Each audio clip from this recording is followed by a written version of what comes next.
Happy Holy Day, Moors, and welcome to House of ReAwakening Minds. House of ReAwakening Minds exists to provide for exploration and practice of spirituality in an enlightened community dedicated to honoring the myriad of sacred pathways to the universal creator. We are a holistic center for spiritual grounding, free thought, self-discovery, and Moorish science, an awakening experience for all ages. Tonight, I am pleased to present our National Grand Sheikh, Taj Tarik Bey, as he presents Collateral Damage, Casualties of Sanctum, and Doctrine of Discovery. Let's receive him. Islam. We're going to discuss tonight collateral damage due, because it's really due to the ongoing and the entrenched Unum Sanctum operations, with most of you who are teachers and scholars and researchers and adepts are already aware of, being at the basis of the politics, not only of the Western Hemisphere, but actually, for the most part, 90% of the operations on the planet Earth have been coming or functioning under Unum Sanctum policies, etc. The Roman Catholic Church bulla of the demon-bred priesthood, etc. Now, collateral in its nature means something that's associated with or set aside or branch or supportive or an ancillary related, but not considered main or focused thing, object, line, machinery, etc., or principle of social engineering, body politic, etc. Now, collateral damage is also a phrase that's used in military operations, whereas in the military operations, the aggressive or the active military operatives would consider destroying living beings or property or areas, land, or things that are not related to, rightfully, to the intended target, but is generally taken as a sacrifice or considered as par for course for sacrifice. And so when you hear politicians refer to when they're making incursions into other political jurisdictions, lands, etc., and you see them make or hear them make statements like collateral damage in war, they're talking about innocent people or who die, who are injured by virtue of their activity, but are rightfully not the target and are actually innocent. And the one of the reasons we're discussing that is because many of our people on multiple fronts have been injured severely, politically, economically, and socially by virtue of wrongs done or violations done or crimes against humanity done in the name of government sovereign powers, etc., or government political jurisdictions and military logistic operations, etc. Now, the things that we're going to talk about are, we'll note a few documentations, including Executive Order 11490, particularly since the United States government corporation has went bankrupt again in 2019 again, and by law and international law, they actually have no right to operate whatsoever. However, many of you know that they continue to operate and they continue to have elections to dead offices that were in fact from the beginning of their operations, particularly since 1871, de facto in the first instance. And we have the unfortunate situation where particularly the Aboriginal people of the land the people of Canaanite Moabite descent, commonly referred to as Moors, falsely presented as Indians, blacks, Negroes, colored people of color, etc., Latinos, etc., who are actually Moroccans or the real Americans, and also falsely referred to as Native Americans. You know, it's like saying real water. No, if it's water, it's water. Americans are Americans, and those who are not Americans are not Americans. It's like you wouldn't say necessarily Native Asians, or Native Africans. You say Africans. You say Africans. So that's collateral damage.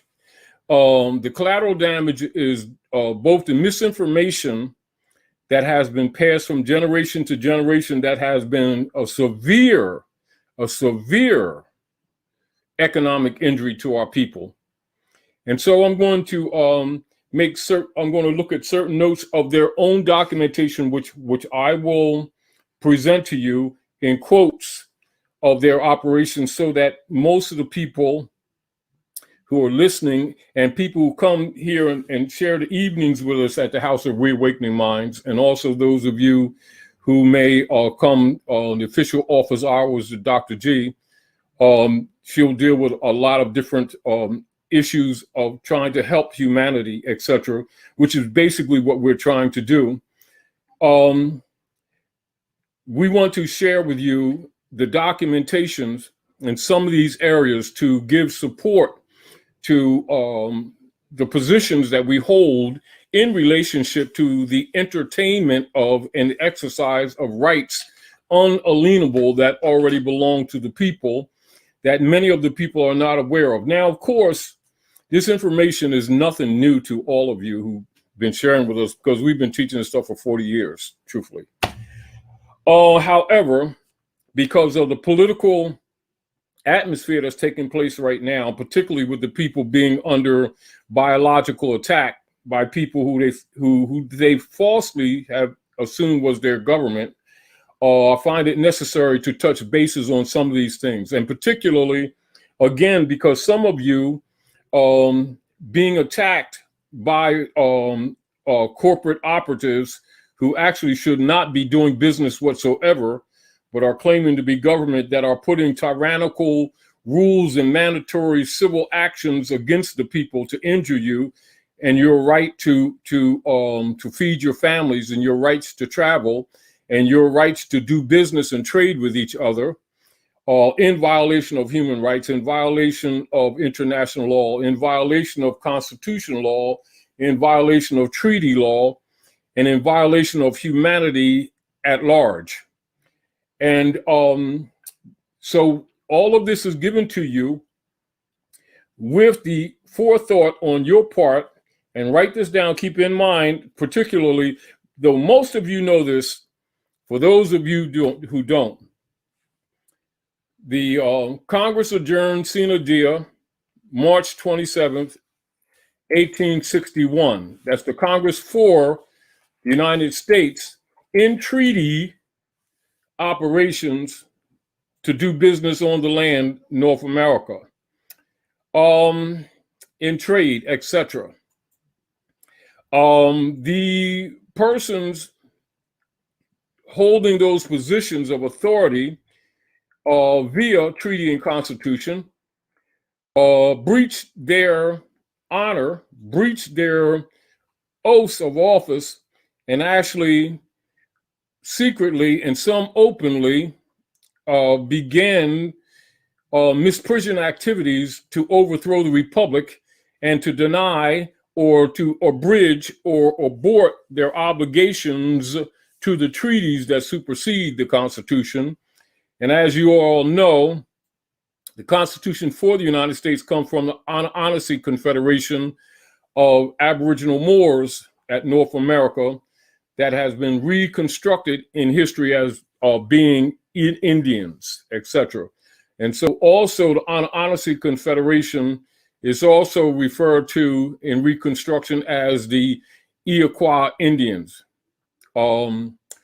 And so the Constitution principles of fatwa come from divine principles of Hermetic law, which is the culture of the people of the earth, for the most part, of the Aboriginal people, and all of the people derived from the Manti, Mandinka, etc., Phoenician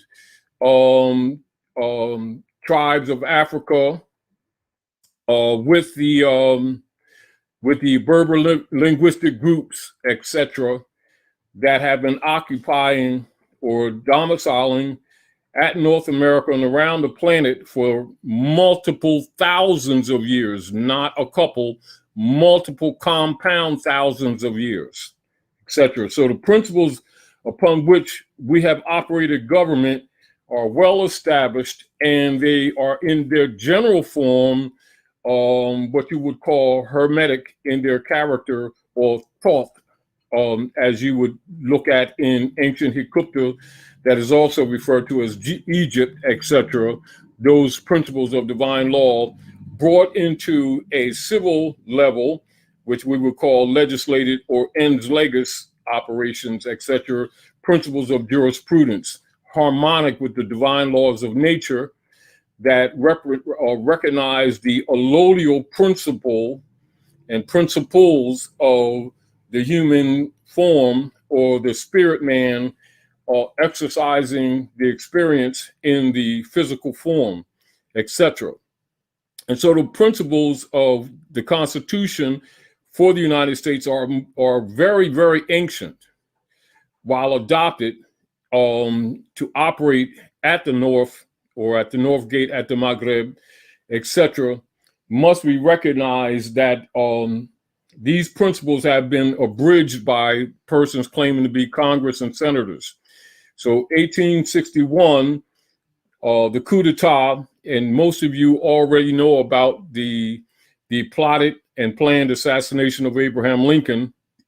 You also know that Abraham Lincoln was the last lawful president for the Republic.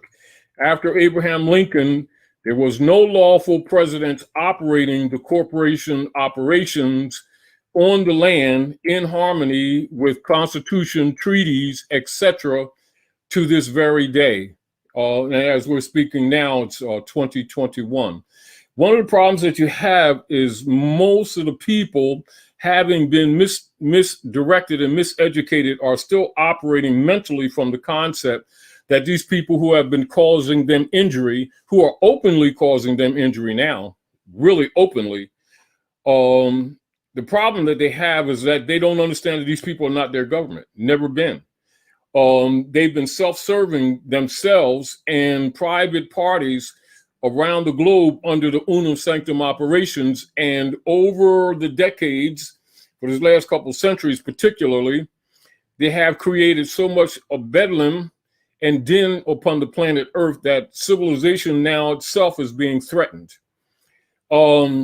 However, it's also the duty and responsibility of those who know, and it's also the duty and the responsibility of those who are part and parcel of organized government to tell the truth about what's going on, in order for the people at large, those who would be willing to no longer consent to fraudulent political platforms that essentially cause injury to themselves and to their families, to their estates, and of course undermine the legitimacy of any legitimate governmental form or format, etc., which causes a state of what you would call institutionalized misprision and treason by virtue of intent on those who have taken oaths of office and breached,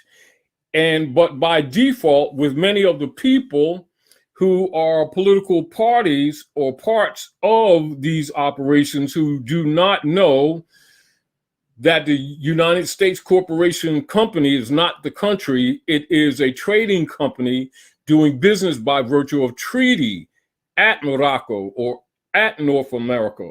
And that Constitution for those operations is the Constitution for the United States, not to be confused with the contemporary operations of misprision of the Circle Church and Chancery, which has been taught to the people, referred to as the Constitution of the United States, which is a private distortion of misprision for the purpose of continuing collateral damage and thievery and extortion and pilfery and false taxation in violation of national law and international law and treaty law, and actually constitutes crimes against humanity. And so we're going to bring up some of these things to give you a concept of the collateral damage. So collateral damage, as an example, let's talk an example. Like, say, for instance, if you have a flower pot in your window and you're on an upper floor of a building, and you decide that you don't want that flower pot because the flower died or something like that, and you just wantonly thrown it out the window, and it struck someone on the ground, or it splattered and cut someone who was walking by with the pot shattering, that would be called collateral damage. You're responsible for that. However, it may have been and may not have been your intention to cause injury. However, that's called collateral damage. All right. So in political jurisdictional matters, when you have, say, a defunct or dissolved corporation operation, whereas, say, executors or board of directors of a corporate entity that was dissolved or disintegrated or adjourned sine die, and they move to another area and continue operations in order to project the guise of sovereign right of authority, and then tax the people. They're robbing the people and then using that finance actually to build a machinery, a political, legal machinery, both judicial and legislative, and use against the people to blackmail them into defense systems that are really not designed to defend them, but to cause them. Pharmaceutical systems that are designed to actually make the people sick so that they can extort from them forced financial debts and bills, etc. Well, the fact of the matter is that has been going on since the 1800s. In fact, not fictional, in fact. So let's go to Executive Order 11490 and actually read their own operations. Now, this was essentially constructed under the Democratic Ku Klux Klan party operations of the Democratic Party, with the considerations of the missionary military works of Bedford, etc., which you can do research on. So I'll read their own documentation so that you can understand the politics that are taking place now, and also why, like, say, when they want to do biological attacks on the people, you will hear them say things like, we want to make sure that we do a pharmaceutical attack on the Black and Latino communities. These are tags. Keep that in mind. When you hear terms like that, those are biological war attacks. This is their own documentation, so that you can understand that what you may assume to be some decisions that are made currently, that these positions were already in place, that these politicians are not your friends, they're not your government, they do not have your best interests at heart, and they have no authority to do what they're doing. However, this is their own documents. I quote unquote, this would be in Silent Weapons, Executive Order 11490, and this is page 48 on, this is what all of the politicians sit in secret, both federal, state, and local, and plot and plan executing in targeted communities. Consent, the primary weapon. Diversion, summary. Media, keep the adult public attention diverted away from the real social issues and captivated by matters of no real importance. Schools, keep the young public ignorant of real mathematics, real economics, real law, and real history. 3, entertainment. Keep the public entertainment below a 6th grade level. Work. Keep the public busy, with no time to think back on the farm with the other animals. An interjection. This is their words, but I'm interjecting this. It must be remembered that they are operating under what is known as animal husbandry. We'll deal with that in another class. However, animal husbandry.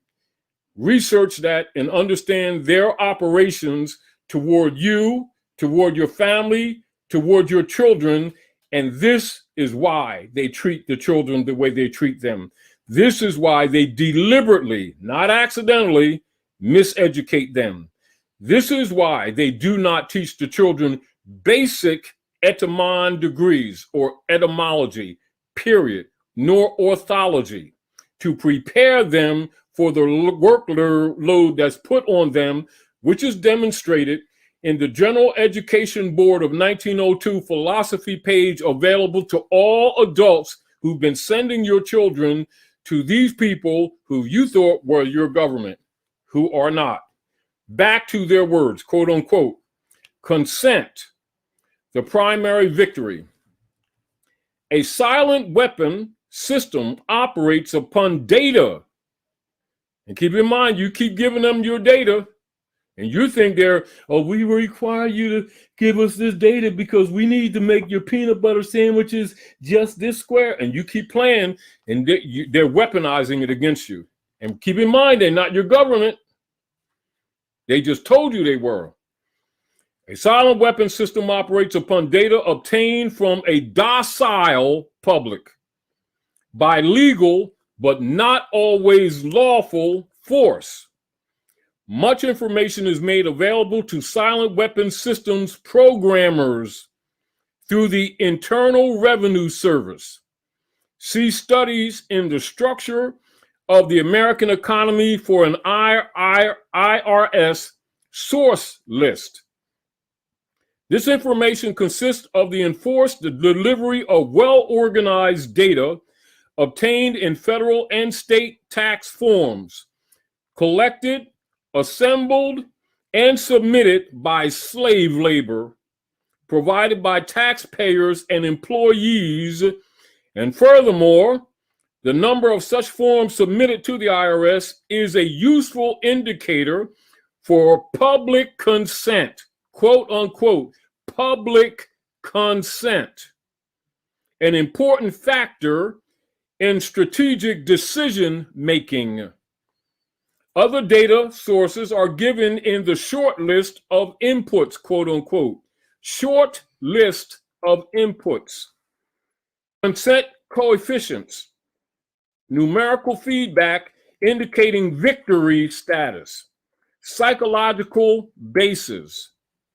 When the government, quote unquote, and keep in mind they're de facto, is able to collect tax and seize private property without just compensation. Why are they saying that? Because they know that they are not government. It is an indication that the public is ripe for surrender and is consenting to enslavement and legal encroachment. A good and easily qualified indicator of harvest time is the number of public citizens who pay income tax despite an obvious lack of reciprocal or honest service. Amplification, energy sources. The next step in the process of designing an economic amplifier is discovering the energy sources. The energy sources which support any primitive economic system are, of course, a supply of raw materials and the consent of the people to labor and consequently assume a certain rank, a certain position, a certain level, or a certain class in the social structure, i.e., to provide labor at various levels in the pecking order. Keep in mind, animal husbandry. Each class, in guaranteeing its own level of income, controls the class immediately below it, hence preserves the class structure. And this provides stability and security, but also government from the top. As the time goes on and the communications and education improve, the lower class elements of the social labor structure become knowledgeable and envious of the good things that the upper class members have. They also begin to obtain or attain a knowledge of energy systems and the ability to enforce their rise through the class structure. Now, this threatens the sovereignty of the elite, i.e., the de facto government imposters. Keep in mind, they're aware that they're imposters, but they know that the people don't know that they're imposters. Now, if this rise of the lower class can be postponed long enough, the elite, and this is what they choose for themselves, they refer to themselves as the elite, can achieve energy dominance, and labor by consent no longer will hold a position of an essential economic energy source. And until such energy dominance is absolutely established, the consent of the people to labor and to let others handle their affairs must be taken into consideration. And since failure to do so could cause the people to interfere in the final transfer of energy sources to the control of the elite, it is essential to recognize that at this time, public consent is still an essential key to the release of energy in the process of economic amplification. And therefore, consent as an energy release mechanism will now be considered. Now, that is Executive Order 11490.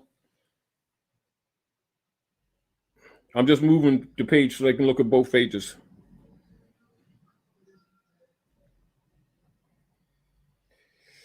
Now I'm going to go into the Corporation Excise Act of 1909. Keep these timelines, dates in place.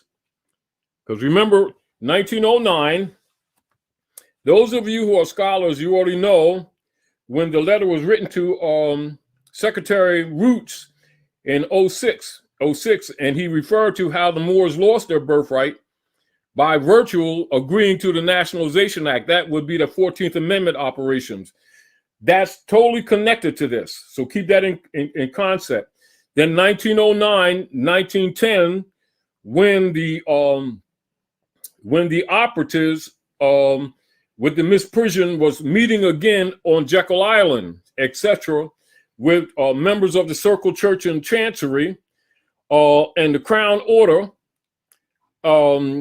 representing the de facto Queen of England, etc., in their Trinity relationship with the popes of Rome and the bishopric, etc., and of course with their operations of transferring or solidifying the unum sanctum seat of operations in Washington, D.C. at the Seven Hills that Pope gave them, etc., near the Potomac River, for their operations of their corporation, which they reestablished, etc., after the overthrow of the Republic via the overthrow of the Lincoln administration.